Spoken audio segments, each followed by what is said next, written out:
Young people are living in rich countries, and I completely understand them. A lot of foreigners, they don't really understand when they hear Americans complaining about America or Britishes complaining about the UK, because some people who don't really understand what's happening, they just think, how can you complain about living in the country that you have the highest salaries in the planet? How can you complain about living in a country that you get paid $20 to make burgers at McDonald's? But at the same time, if you dig deep into the matter, you understand why they are doing that. I would say that first of all, you make a lot of money in those countries, but the cost of living is also expensive. Of course that if you go to a small city in America, you're gonna make some money and your life is not going to be so expensive. But if you go to the big city centers, if you don't have a great job, you're done, because everything's so expensive there. I met this girl, she was from California, I guess, from UCLA, and she told me about the prices that they have in Los Angeles. It's crazy. If you want to get a studio apartment there, you gotta have a good job. So lots of people, they actually have to commute for 2 hours to get to work, because the best they can afford is 2 hours away from their job. And you don't really have much of a quality of life. And of course you can go to a smaller city, but if you go to a smaller city and you are a qualified professional, you're gonna make less. Because if you are an engineer in a big city, your salary is this. But if you're an engineer in a small city, your salary is this. And I'm pretty sure a lot of people don't want to make this. So they want to keep the dream alive, because maybe you're making this in the big city, but you always think that maybe next year you can get a promotion or you can go to an even better company and start making this. And a lot of young people, they found out about a non-traditional market, which is called digital marketing. Because the traditional market, it's pretty much like this. You want to make money, you got to go to a city that people make good money, but this city where everybody makes good money is expensive. But when we go for the digital market, you might be living in a small city working with people from big cities. You might be in a small city selling online products or making money from AdSense, or I don't know, working as a freelancer, and you live in a place that your rent is this and your income is this. So you kind of get the best of both worlds. But it can get even better, because if you work online, who says that you have to stay in America? Who says that you have to stay in the UK? And when people find out that there are so many great countries out there, that their currency multiplies when they go there, they just go crazy. Because I've never been to America, and it's not even on my list, to be honest. But as far as I know, $5,000 a month is a very average salary in America. You don't even have to go to college for that. But if you come here to Eastern Europe, I'm here in Latvia right now. Nobody makes $5,000 here. Nobody. My money doesn't come from Latvia, by the way. I'm Brazilian, my businesses are in Brazil, and I know that everybody always say, oh, what are you talking about money? Minimum wage in Brazil is bad. Yeah, you gotta complain to the politicians. I mean, yes, minimum wage in Brazil is bad, but doesn't mean that everybody makes minimum wage. Actually, we have a very big gap. You see sometimes people in the same company, like the lowest paid person making 1 minimum wage, but you have a director who makes 20 minimum wages. While here in Europe, they have a better minimum wage, but at the same time, nobody makes more than 4 or 5 minimum wages. So you kind of have this gap in Brazil, so you can actually make a lot of money in Brazil, but it's just the top financial 2, 3, 4%. So here's the thing, that's the thing about Brazil, but I actually don't have a job there. I have my own company, so the more I sell, the more I make, and it's more than enough to be here on Eastern Europe, and I actually have much more than the native citizen here, because here in Latvia they don't make too much money. So even I, carrying my Brazilian money, I live damn well on Eastern Europe.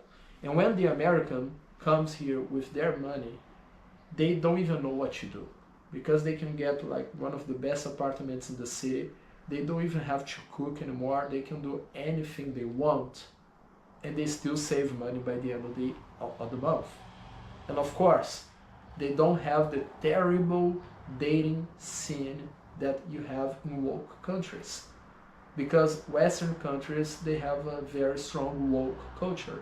They have a lot of cultures that made women and men get in conflict. What women want from men and what men want from women is incompatible right now in many countries. But here on Eastern Europe, it's not like that. There's still a lot of, things in common that men want from women and women want from men. So the relationships around here are much better. And girls from here, they look much better as well. So when the Americans, they come here, when British come here, they just go crazy because they have better looking women who treat them better, and they go on dates and they spend 1/4 of what they would spend back home and even have a better quality date, and they go back home and they have a much better apartment. But that's the thing, you can have all of that in America, yes, but you gotta be super successful to have a great apartment and eat in restaurants every single day in America. But when you take the average American salary that anybody can get, even without going to college, and you bring this salary here, you have the life of a rich person from America without being a qualified professional. So a lot of people, they just find out how to work online. They get 4 or 5 clients. Each client pays them, let's say, $1,000 a month to do a certain task, and that's it. They can go anywhere and live like a king. So why would they still live in America? They have already been born and raised there. They have already seen everything that America has to offer. And nowadays, with all the internet and all the social media, we are curious to see other cultures. Because in the past, we used to get our idea of world from Hollywood, and Hollywood was in America, so it was like America was the only place. But right now, you open up your Instagram and you see a travel vlogger going to an island on Vietnam. You see somebody discovering Kazakhstan. You see somebody exploring Uzbekistan. You see somebody going to Kyrgyzstan. And you find out about amazing countries that you have never heard before. And not only they have a much more unique culture, they're going to show you different ways of living. They're going to show you different landscapes. If you go there, they're going to give you different food, and your money multiplies. So that's the perfect scenario. Why would a young person still be in their home country if they can get the best of both worlds? They can get a cool culture with great food, great people, great environment with their American and British money. It's the perfect scenario. It's perfect. So if you have chance of doing that, I mean, making 8,000 a month and living in America, or making 4,000 a month but living on Eastern Europe, on Central Asia, on Middle East, Southeast Asia, you're gonna live like a king. You're gonna live very well. And I know that a lot of Americans and Britishes, they go like, oh, but what if I go to other countries and they're not so developed? What if I go there and they're dangerous? That's why I'm not even talking about Latin America, because Latin America is cheap for Americans, but there are problems there. But here on Eastern Europe, to be honest, it's the safest. I mean, I walk around here 10 p.m., 11 p.m., and I just don't care. I never see anything wrong going on Eastern Europe. It's like the perfect scenario, especially for us who bring money from another country. We don't make money from here because people here don't get well paid. But if you bring your money from your country, from your economy, and you come here, it's the perfect scenario. So for me, that's the main reason they're leaving those countries. It's just the best scenario ever. It's like a dreamland. Better looking woman, multiplying your money, more safety, better apartments, bigger apartments, and new experiences. All of that wouldn't be possible in your native country. So if you are not considering the idea of living like that, you should actually update your system, because it is possible to live like that right now in 2024. It's not so hard. I mean, if I manage to make that with my money from Brazil, if you're American, come on, it's gonna be like 10 times easier for you. You can just get 4 or 5 clients and hit the road. If you're British, the same thing. If you're Australian, the same thing. So you just gotta try. You just gotta focus your energy on that. You gotta learn how to do a skill that you can do online. You gotta find a few clients. You gotta make some financial reserve, and you can start living like that. And of course, you don't have to give up on your American citizenship to travel the world. You can come back at any time. So if at any time you feel like you want to go back to America and get your 9 to 5 back, you can.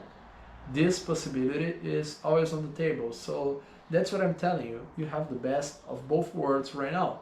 And this is the main reason young kids are leaving rich countries, because that's simply not the most interesting place to be right now.